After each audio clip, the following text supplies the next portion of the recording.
Good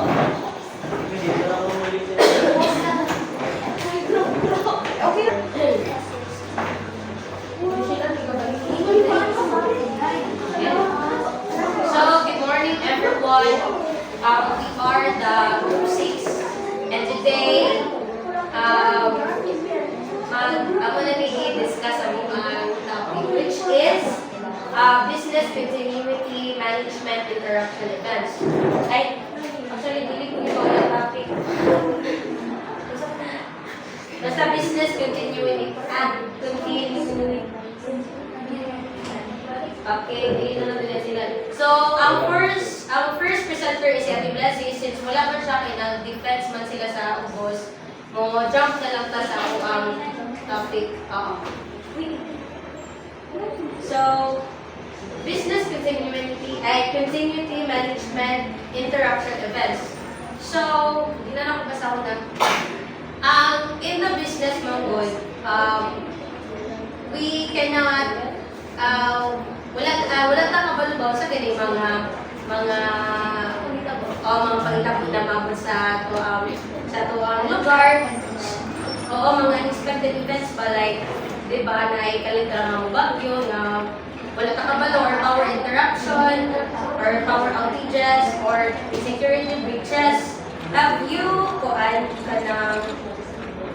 familiar mo ng security breaches? So, paano siya? Wala siyang ginabot sa mga hackers and scammers bitaw nga. They will make a headline bitaw nga kanang interesting kayo ba niya.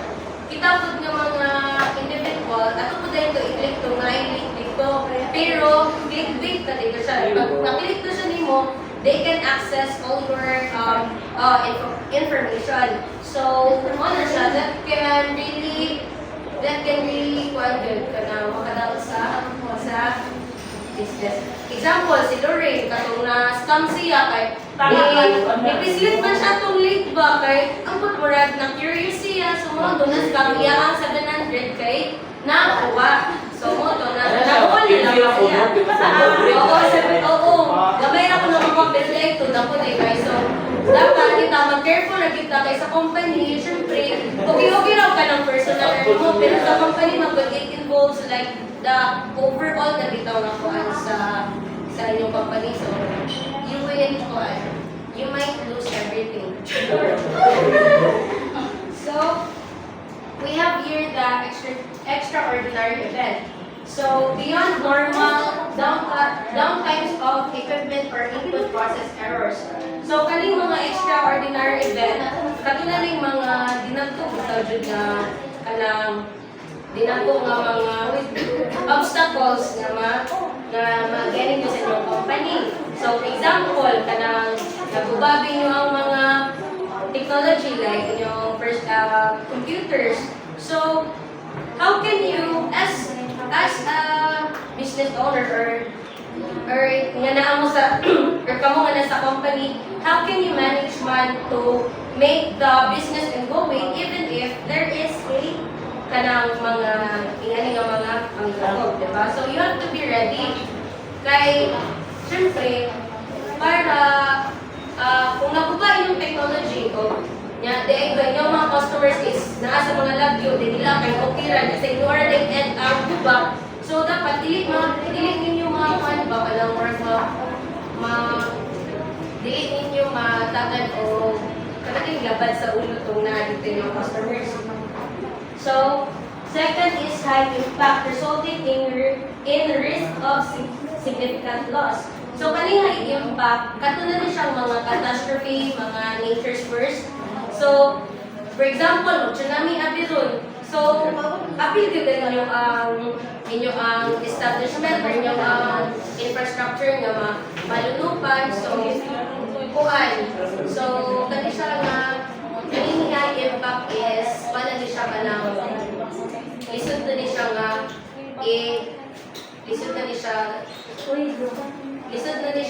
itambalan ganyan. ANAO uses the term outage. In this course, we use risk and risk event interchangeably with business interruption event. So, muna ni siya katong kani siya example, kanang sa power, electricity outage, mo ni siya kato, kanang mukalit na bitaw burnout nga wala siya likuan ba na declare daan yun. Wala tayo kuryente rin na down. So, wala siya. Mao po niya siya maka-interview siya sa operation sa company. So, develop measures to prevent risk from occurring. If within the control of the organization, if cost-effective shifting of factories to underground bunker to protect from renewable damage to maintain cost prohibitive. So, kani siya dati rin is isa na siya mga parameters bitaw na how are you going to be prepared if mabot na lang ang mga catastrophe or mga situation nga wala ninyo siya na labang na first nidaan. Kay, of course, unexpected na din ang mga ilan ng mga events na maabot sa ang lugar.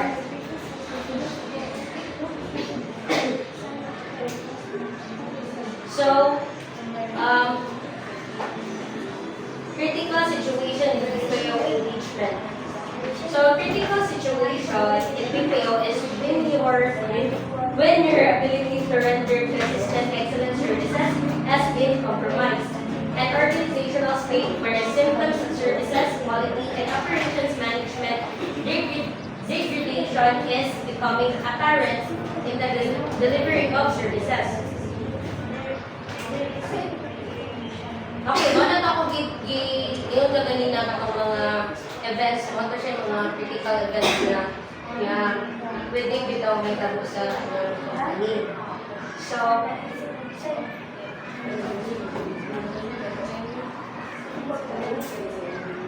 entering a critical situation, the state of being on the verge of a crisis or emergency that is not addressed could lead to an elevated risk level.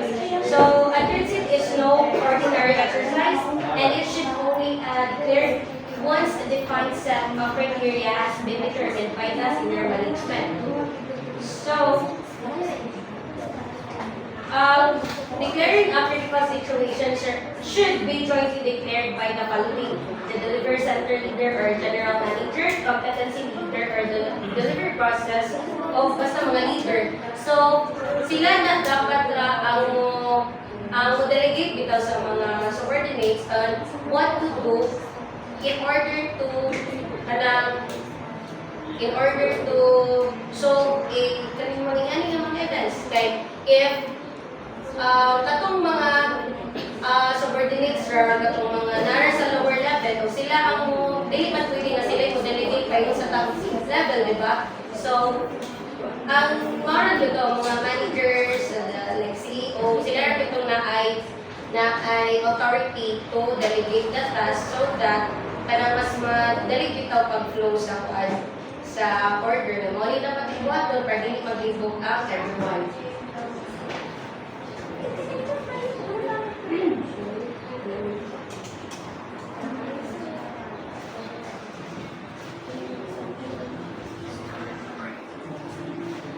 Support provided to employees who were at the center. So, mo siya like na ay free food, provided pillows, mga kani siya is mo siya yung mga maka-benefit ang mga employees ani niya kay if you are working mo in a BPO in a BPO kinaman mo na sila yung mga ngani balik na sila music room or na sila kanang mga pang leisure time balay para dili bitaw sila nga kanang sigira to work, sigira sila gaulaw. So dapat napoy ani dapat ang BPO company kay para kanang work napoy work life harmony bitaw na dili na sila sige work lang nanga-animate na sila nito sigira ulaw. So wala siya. BPO company should have this kind of mga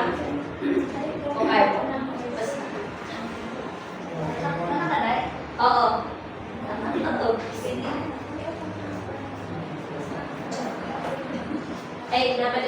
So overall support to employees heavily affected affected by a bagat.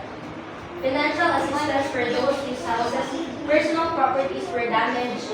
So kanina mauna dito siya nga kanang if you are a member or you are working in a BPO company and you are affected by the catastrophe that happened in your community or in the country, mauna ni siya katong naabito sila ipangasan o kanang bakasyon bitaw. Ayan na ba? So, more kayo na okay if you are working in a BPO company.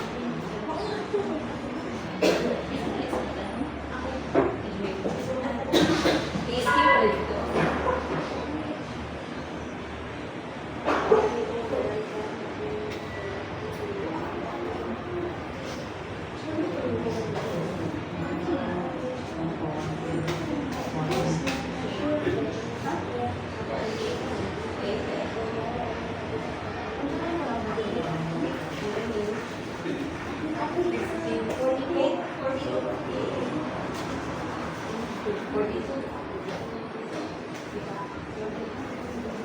And then the next part is elementary civil session. So skip lang ta sa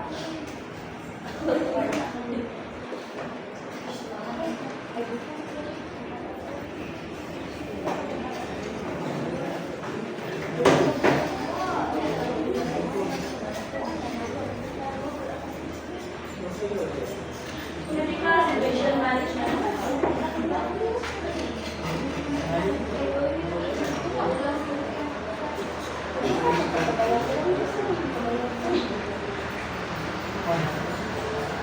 This is a simple and straightforward manner to manage a critical situations presented below. Na it was discussed already naman ni Miss Angeli what is critical situation, and here we have the method how to handle critical situations. First is prepare. Identify the project in preparation, meaning we have to identify who are the key stakeholders that will handle the situation. For example, is ang team leader, kung isa ka team leader and ang iyahang member, wala ang there's a prepare.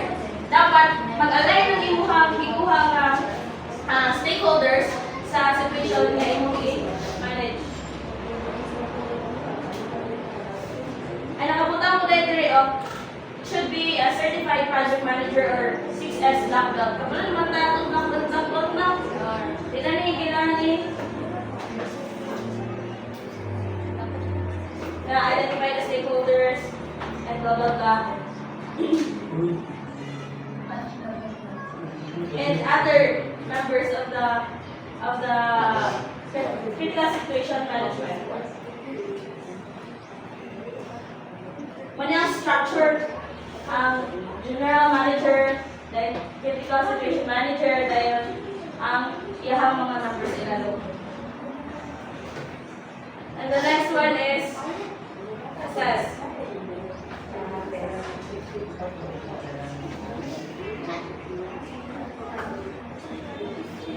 Assess. Once a critical situation arises, the next step is to assess the situation thoroughly. This involves gathering information, analyzing the impact of the crisis on operations, identifying risks, and understanding the root cause of the problem. Through a comprehensive assessment, BPO companies can make informed decisions on how to proceed with the recovery process. Three is through ano siya, assessment sa situation. Sabot naman taon sa assessment, di ba?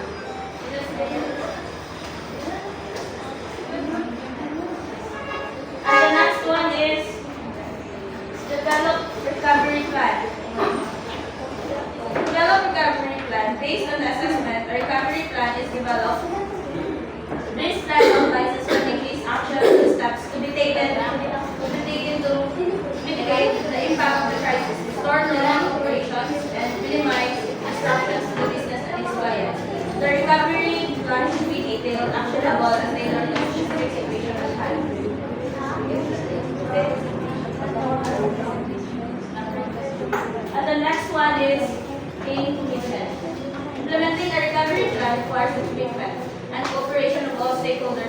This step involves ensuring that all team members, employees, clients, and partners are aligned with the recovery objectives and are ready to contribute their efforts towards implementing the plan.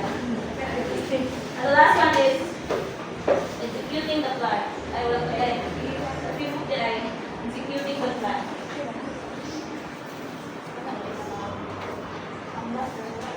With commitment in place, the next phase is to execute the recovery plan. This involves putting the strategies and actions outlined in the plan into motion, monitoring progress, making adjustments as needed, and coordinating efforts across different departments and teams to ensure a safe and effective response. There is execute na ang plan ay inyuhang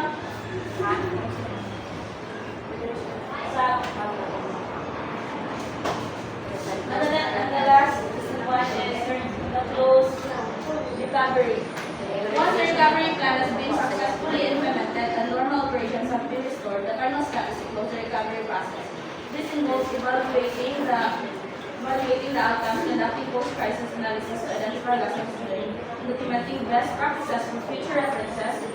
Closing the recovery signifies the completion of the crisis management cycle and the readiness to resume regular business activities. By following this structured cycle of BPO companies can effectively navigate the process of minimize disruptions and safeguard their reputation and relationship with clients.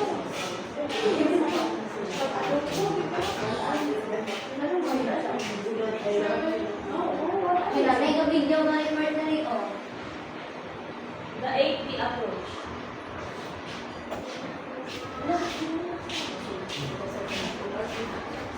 The 8D disciplines. The 8 disciplines or 8Ds is a boarding motor company method to resolve a problem when the cost of the problem is unknown. The 8 is at one time 3 different things that work together. These are a problem solving process, standard, and I'm the next reporter.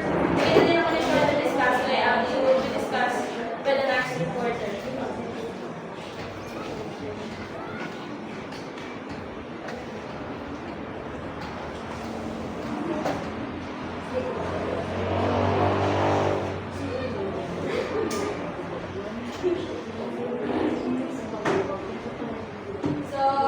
Good morning everyone. My name is Julian Ligatala. And I will discuss the 8D approach, problem solving or issue resolution.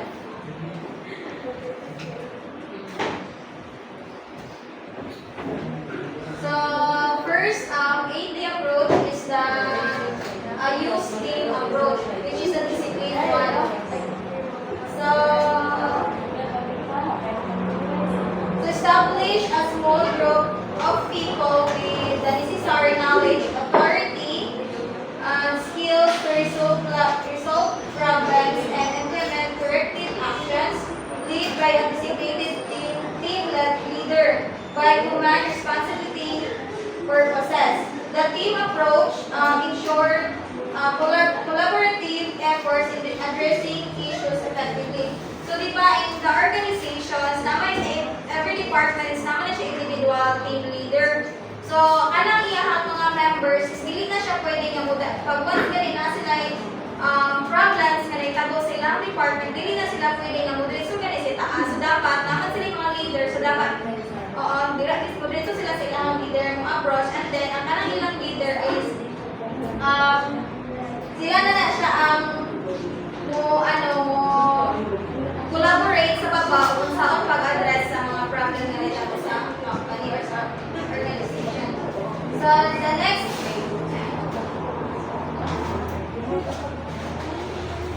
the discipline 2 is which is describe the problem.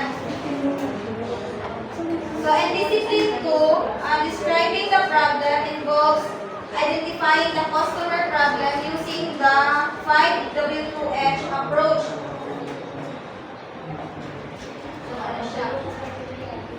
5W2H approach, which is the who, what, when, where, why.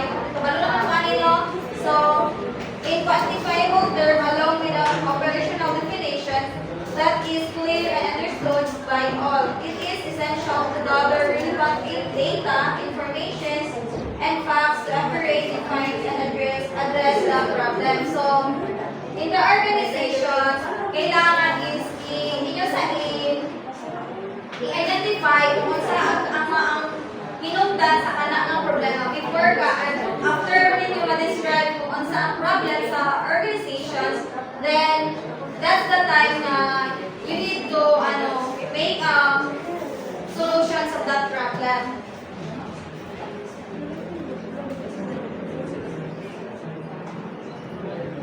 So next is the discipline 3.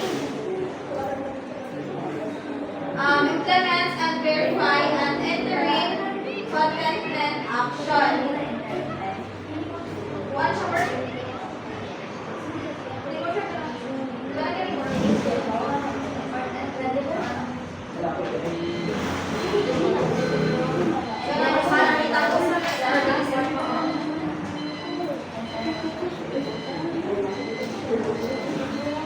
So, implement the discipline 3 is implementing and verifying an interim commitment actions involved on testing to evaluate its effectiveness, stating the results, and outlining procedures for ongoing evaluation using tools like control charts or check sheets.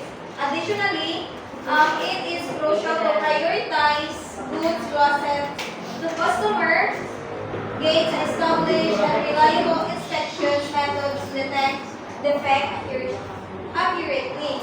So, di ba nasolve naman ay nakuha naman tuloy mo ang imuha ang tatong akong dimension sa discipline ko is i-describe ang mga problems sa organization, it says organization, and then kung yun na na-describe kung sa ang problem sa organizations, then that's the time na mo implement na mo o mga solutions or strategies para masolve itong mga problems. So next is the discipline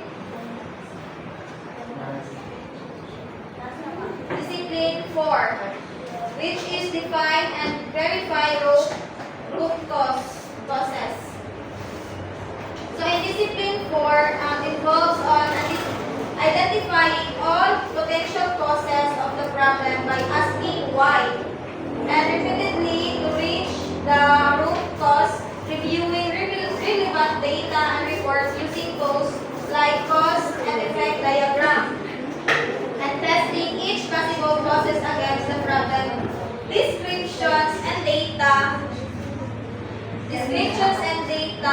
to isolate and verify the root cause.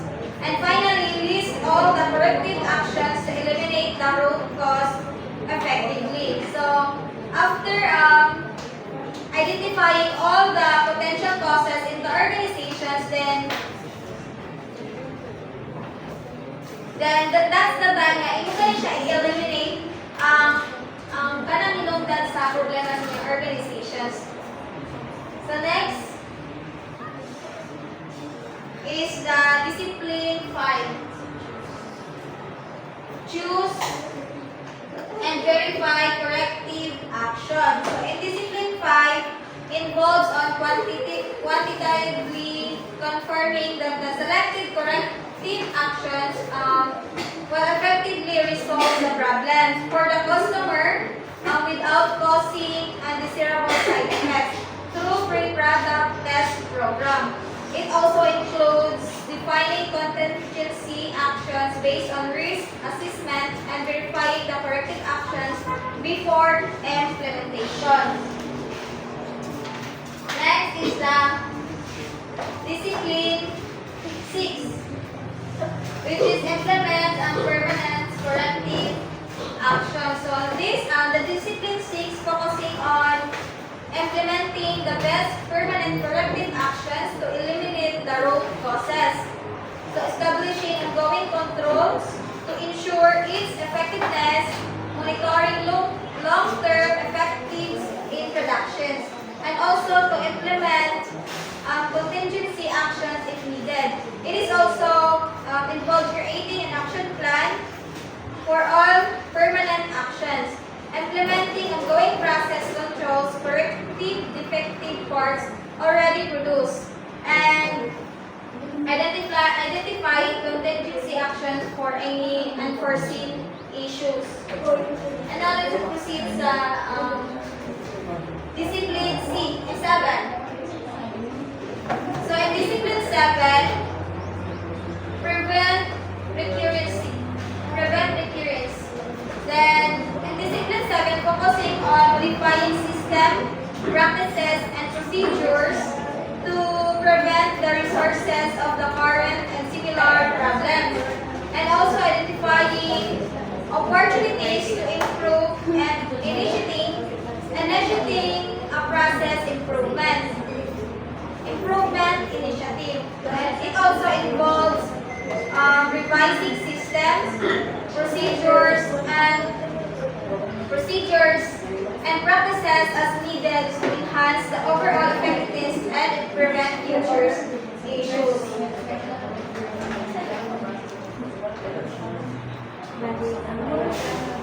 So in order to prevent future issues, you need to modify the necessary systems and practices, procedures para taas ang opportunities in your organization.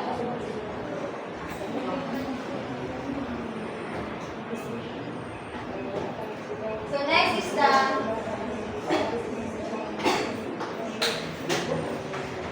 discipline 8.